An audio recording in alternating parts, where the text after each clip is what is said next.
Yaşadım en beter depremleri. Öyle kolay kolay ben bu yaradan ölmem, ölmem.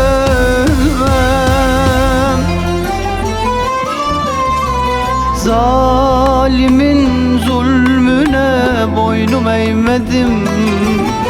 Kaç kez düştüm yere, kalktım yine pes etmedim.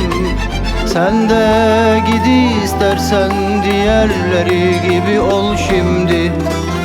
Öyle kolay kolay ben bu yaradan ölmem.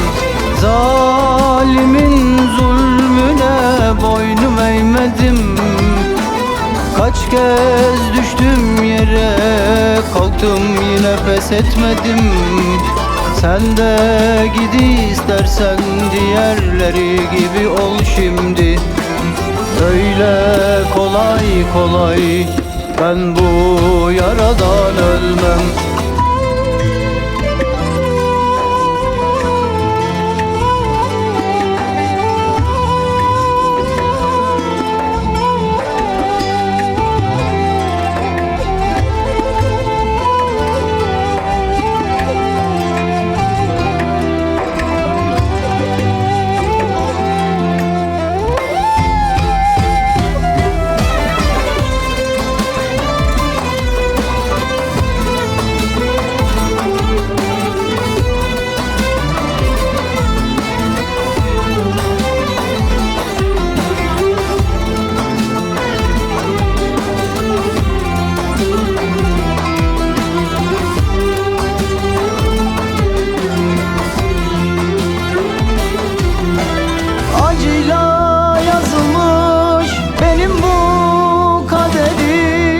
Çileyle, kederle hep geçti günlerim.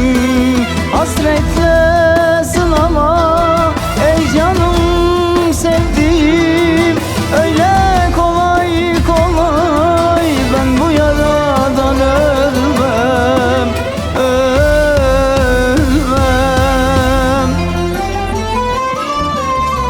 Zalimin zulmüne boynum eğmedim. Kaç kez düştüm yere, kalktım yine pes etmedim. Sen de git istersen diğerleri gibi ol şimdi. Öyle kolay kolay ben bu yaradan ölmem. Zalimin zulmüne boynum eğmedim. Kaç kez düştüm yere, kalktım yine pes etmedim. Sen de git istersen diğerleri gibi ol şimdi. Öyle kolay kolay ben bu yaradan ölmem.